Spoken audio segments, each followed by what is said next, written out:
నమస్తే welcome to LTV news ముందుగా headlines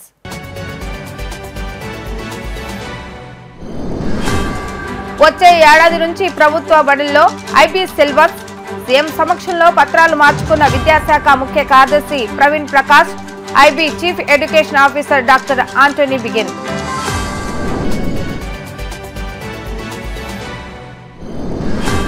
కుటుంబంతో కలిసి శ్రీశైలానికి వెళ్లిన నారా లోకేష్ శ్రీశైల భ్రమరాంబ మల్లికార్జున స్వామిని దర్శించుకున్న లోకేష్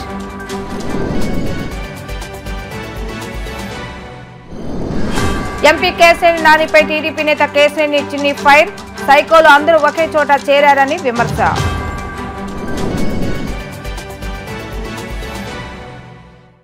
రాష్ట్రంలోని ప్రభుత్వ పాఠశాలలో 2025 జూన్ నుంచి ఇంటర్నేషనల్ ఐబీ సిలబస్ అమల్లోకి వస్తుందని ముఖ్యమంత్రి వైఎస్ జగన్మోహన్ రెడ్డి పేర్కొన్నారు. భవిష్యత్ తరాలు మంచి ఉద్యోగాలు సాధించాలన్నా ప్రపంచంలో నెంబర్ 1గా నిలవాలన్నా భారత్ లాంటి దేశాల్లో నాణ్యమైన విద్య అవసరమని ఆయన పేర్కొన్నారు. ఐబీ బోధనకు సంబంధించి తాడేపల్లిలోని క్యాంపు కార్యాలయంలో సీఎం సమక్షంలో IB chief educational officer Antony Bigin తో పాఠశాల విద్యాశాఖ ముఖ్య కార్యదర్శి ప్రవీణ్ ప్రకాష్ ఒప్పందం చేసుకున్నారు. ఈ సందర్భంగా సీఎం జగన్ మాట్లాడుతూ 2035 నాటికి 10వ తరగతి 2037 నాటికి 12వ తరగతిలో ఐబీ బోధన ప్రారంభమవుతుందని తెలిపారు. ఐబీని ప్రభుత్వ విద్యారంగంలో భాగస్వామ్యం చేయడం గొప్ప సంతృప్తి ఇస్తుందని తెలిపారు. భవిష్యత్ తరాలు మంచి ఉద్యోగాలు సాధించాలన్నా ప్రపంచంలో నెంబర్ 1గా నిలవాలన్నా భారత్ లాంటి దేశాల్లో నాణ్యమైన విద్య అవసరమని పేర్కొన్నారు. ఇప్పుడున్న విద్యా విధానాలు ఉన్నతీకరించాలని ప్రాక్టికల్ ఎగ్జామినేషన్ విధానంలో ఎడ్యుకేషన్ నాలెడ్జ్ ని వినియోగించుకోవడం కీలకమని స్పష్టం చేశారు. ఐబీ ద్వారా ఇది సాధ్యమని విశ్వసిస్తున్నామని అన్నారు. ముందు ఉపాధ్యాయులకు సిబ్బందికి సామర్థ్యాలు పెంచేలా వచ్చే ఏడాదిలో శిక్షణ కార్యక్రమాలు అమలవుతాయని ఆయన వివరించారు. IB program with the government education spanning from class 1 to class 12 in Andhra Pradesh. The most important thing is in bringing about quality education, which is going to be the most critical factor going forward when the next generation put up for their test, be it employment opportunities or be it they becoming the leaders for tomorrow's world.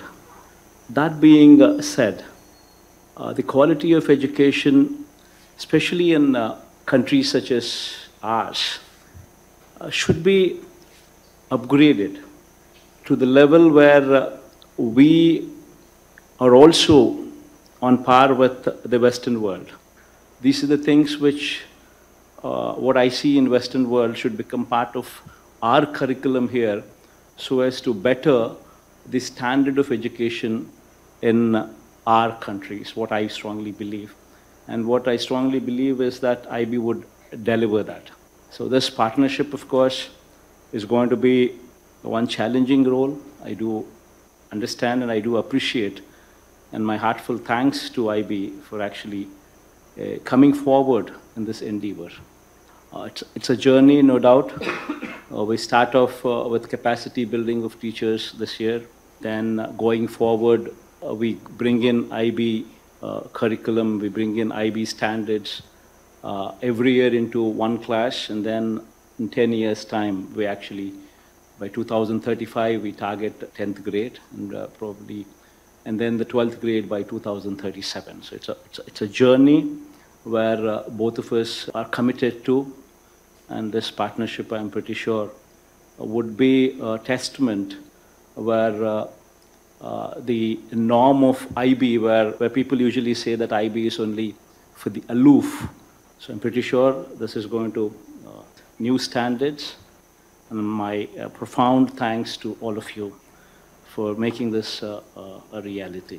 తమది లాభాపేక్ష లేని సంస్థ అని ఆంధ్రప్రదేశ్ ప్రభుత్వంతో చేసుకున్న ఒప్పందంపై చాలా నిబద్ధతతో ఉన్నామని ఐబీ డైరెక్టర్ జనరల్ ఒలిపెక్కా హిన్నోనెన్ చెప్పారు. ఈ కార్యక్రమంలో పాల్గొనేందుకు సంతోషంగా ఉందని పేర్కొంటూ ముఖ్యమంత్రి వైఎస్ జగన్మోహన్ రెడ్డి విద్యాశాఖ మంత్రి బొత్స సత్యనారాయణలకు ధన్యవాదాలు తెలియజేశారు.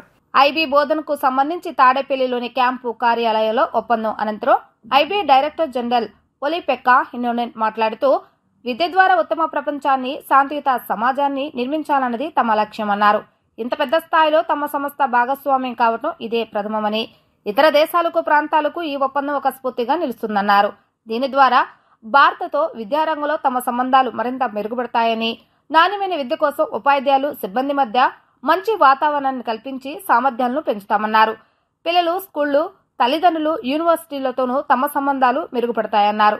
ఏపీలో కొత్త తరహా విద్యా విధానంలో తొలుత ప్లే బేస్డ్ లెర్నింగ్ విధానంతో పిల్లల్లో ఆసక్తిని కలిగించేందుకు ఆర్ట్స్, సైన్స్, మ్యాథ్స్తో పాటు మాతృభాషలోనే కాకుండా పిల్లలు విదేశీ భాషలను నేర్చుకోవడంపైన దృష్టి సారించినట్లు ఆయన వివరించారు.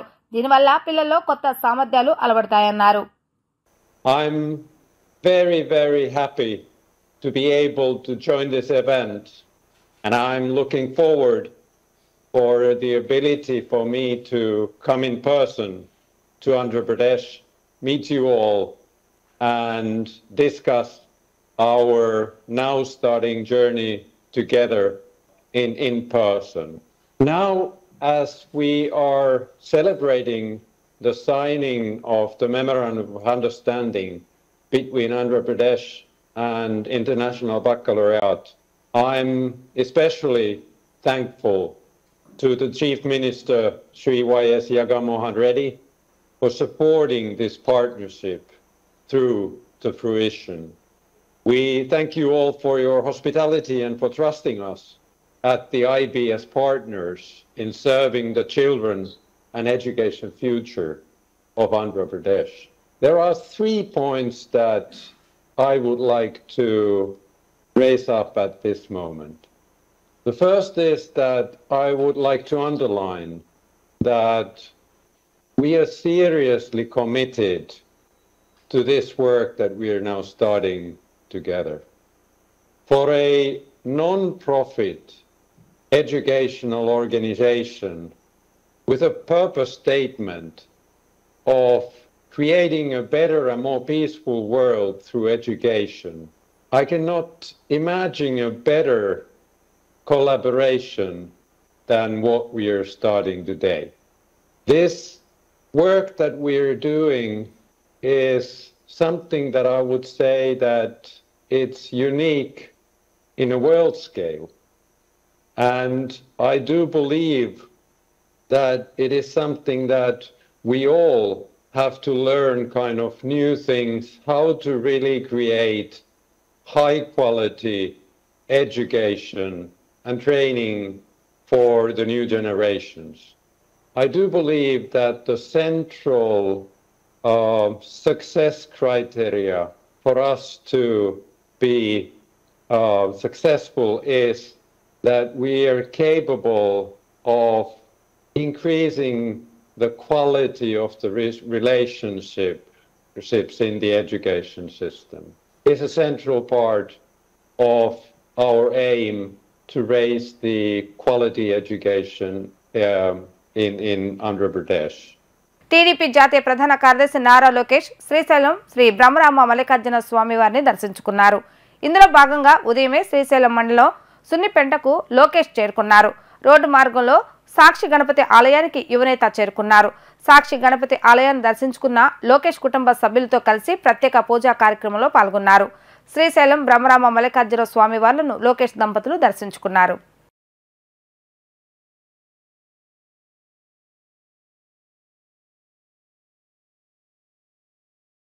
పార్లమెంట్ అసెంబ్లీ పార్టీ ఇన్ఛార్జీలను మార్చుతున్న సీఎం జగన్ ఇప్పటికే 4 జాబితాల్లో 59 అసెంబ్లీ స్థానాలు, 9 ఎంపీ స్థానాల్లో ఇన్ఛార్జీలను మార్చేశారు. మరికొన్ని కీలక స్థానాల్లోనూ ప్రస్తుతం ఉన్న వారిని తీసేసేందుకు కసరత్తు చేశారు. పార్లమెంట్, అసెంబ్లీ ఇన్ఛార్జీల మార్పులతో 5వ జాబితా సీఎం జగన్ రూపొందించారు. ఆ జాబితాను నేడు విడుదల చేశారు. పార్లమెంట్, అసెంబ్లీ ఇన్ఛార్జీల 5వ జాబితాను వైఎస్ఆర్సీపీ విడుదల చేసింది. 4 ఎంపీ, 3 అసెంబ్లీ స్థానాలకు ఇన్ఛార్జీల పేర్లను మంత్రి బొత్స సత్యనారాయణ ప్రకటించారు. కాకినాడ పార్లమెంట్ నియోజకవర్గ ఇన్ఛార్జిగా చలమల శెట్టి సునీల్ పేరును ఖరారు చేసినట్లుగా తెలిపారు. తిరుపతి పార్లమెంట్ నియోజకవర్గ ఇన్ఛార్జిగా మధ్యల గురుమూర్తి పేరును ప్రకటించారు. మచిలీపట్నం పార్లమెంటు నియోజకవర్గ ఇన్ఛార్జిగా సింహాద్రి రమేష్ బాబును ఖరారు చేస్తూ వైఎస్ఆర్సీపీ పెద్దలు నిర్ణయం తీసుకున్నారు. ఇక నర్సరావుపేట పార్లమెంట్ నియోజకవర్గ ఇన్ఛార్జిగా మాజీ మంత్రి ఎమ్మెల్యే అనిల్ కుమార్ యాదవ్ పేరును ఖరారు చేసినట్లుగా బొత్స ప్రకటించారు. అరకు అసెంబ్లీ ఇన్ఛార్జిగా రేగం మత్స్యలింగం పేరును ఖరారు చేస్తూ సీఎం జగన్ నిర్ణయం తీసుకున్నారు. సత్తివేడు అసెంబ్లీ నియోజకవర్గ ఇన్ఛార్జిగా నోకతోటి రాజేష్, అవనిగడ్డ అసెంబ్లీ నియోజకవర్గ ఇన్ఛార్జిగా సింహాద్రి చంద్రశేఖరరావు పేరును ప్రకటించారు. మొత్తంగా వైఎస్ఆర్సీపీ ప్రకటించిన 5వ లిస్టులో 3 కొత్త వారికి చోటు కల్పించింది.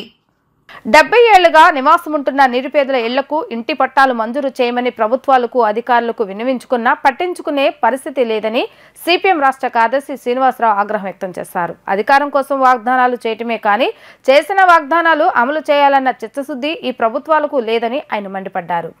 తాడేపల్లి రన్నింగ్ రూమ్ సెంటర్లో నివాసం ఉంటున్న ఇళ్లను కూల్చేందుకు రైల్వే అధికారులు సంయుక్తమయ్యారు. రైల్వే స్థలాల్లో నివాసం ఉంటున్న వారికి సిపిఎం, సిపిఐ నాయకులు పేదలకు ఆసరాగా నిలిచి 70 ఏళ్లుగా గృహాలు నిర్మించుకొని నివాసం ఉంటున్న పేదలకు పట్టాలు ఇవ్వాలని సిపిఎం, సిపిఐ నాయకులు డిమాండ్ చేశారు.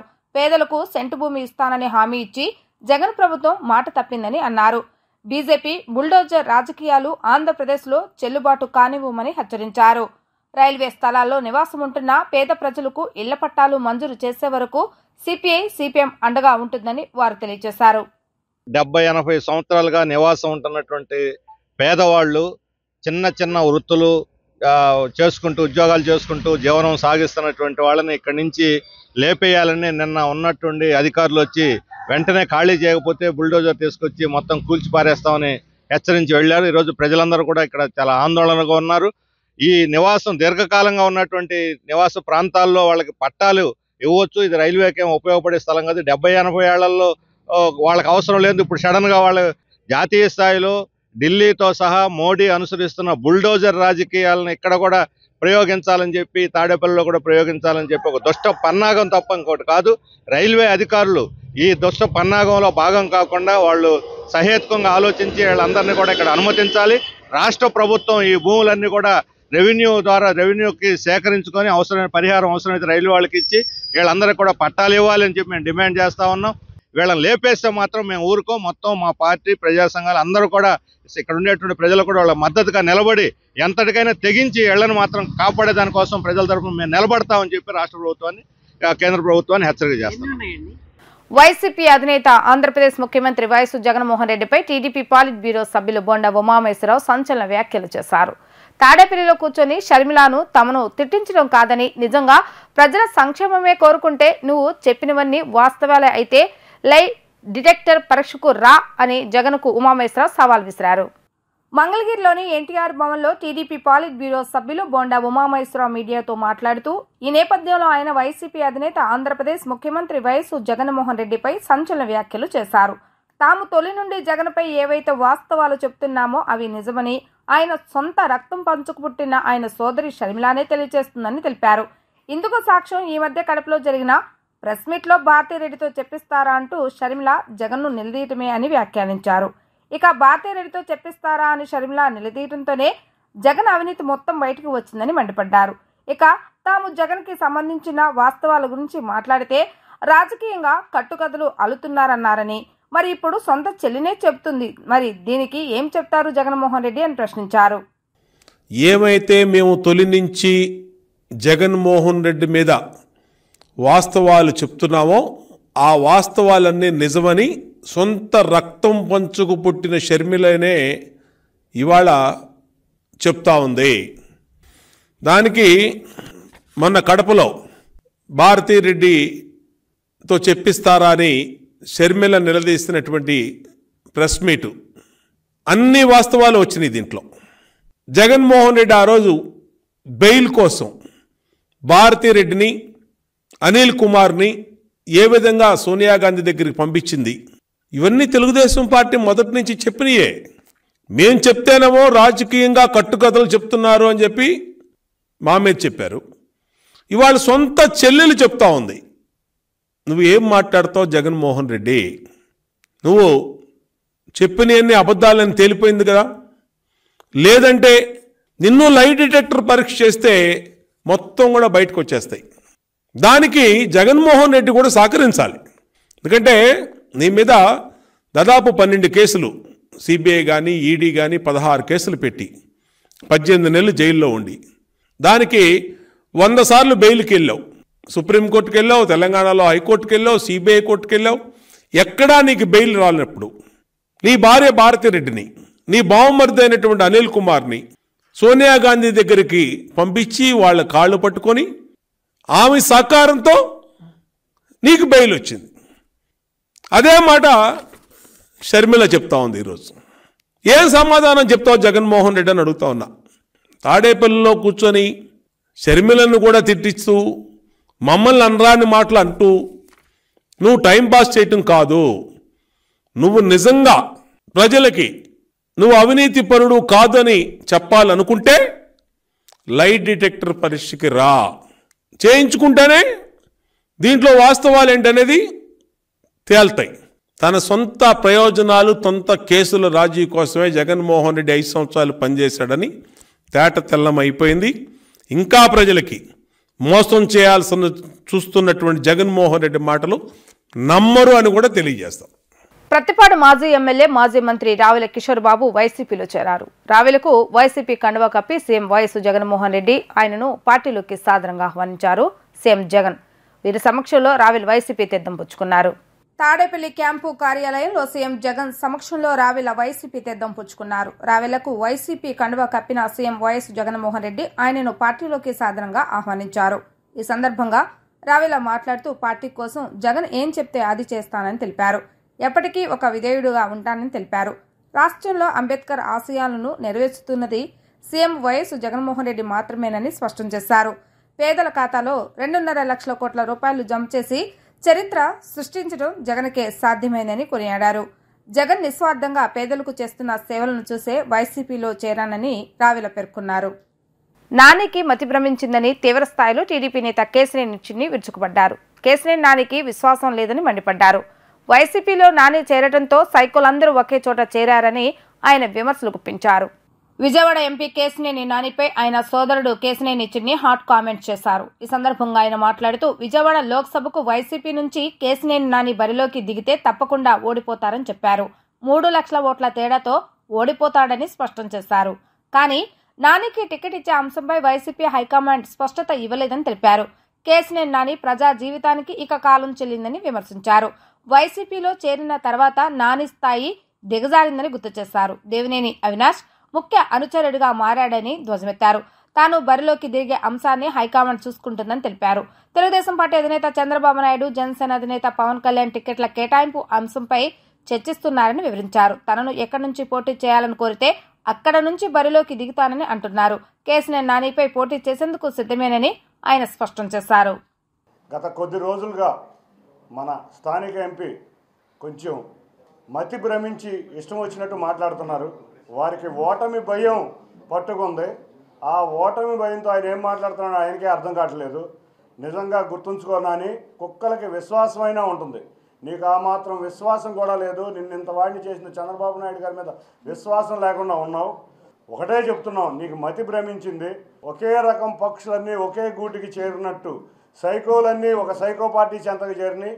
కాబట్టి మీరందరూ ఏమి చేసినా రాష్ట్ర ప్రజలు వాళ్ళ చంద్రబాబు నాయుడు గారిని ముఖ్యమంత్రిని చేయాలని ఎంతో ఆతృతతో ఎదురు చూస్తున్నారు. తప్పకుండా రాష్ట్ర ప్రజలు చంద్రబాబు నాయుడు గారిని 175 నియోజకవర్గాల్లో 165 నియోజకవర్గాల్లో పైగా ఉమ్మడి తెలుగుదేశం జనసేన అభ్యర్థులు గెలవబోతున్నారు.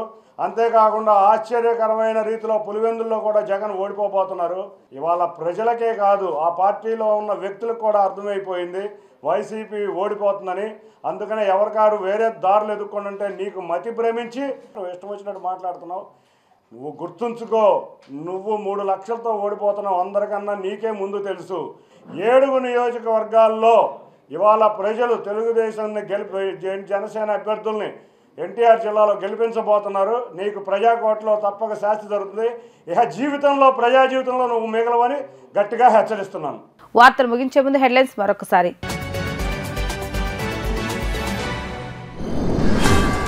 వచ్చే ఏడాది నుంచి ప్రభుత్వ బడుల్లో ఐబీ సిలబస్.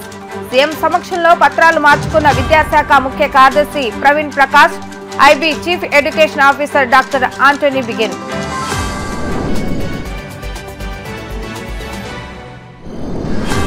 కుటుంబంతో కలిసి శ్రీశైలానికి వెళ్లిన నారా లోకేష్, శ్రీశైల బ్రహ్మరామ మల్లికార్జున స్వామిని దర్శించుకున్న లోకేష్.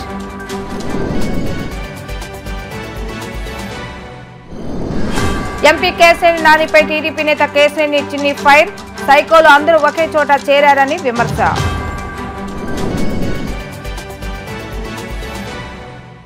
ఇవి ఈరోజు వార్తా విశేషాలు. తిరిగి ప్రసారమయ్యే వార్తలు మళ్ళీ కలుద్దాం. అందరికీ సెలవు.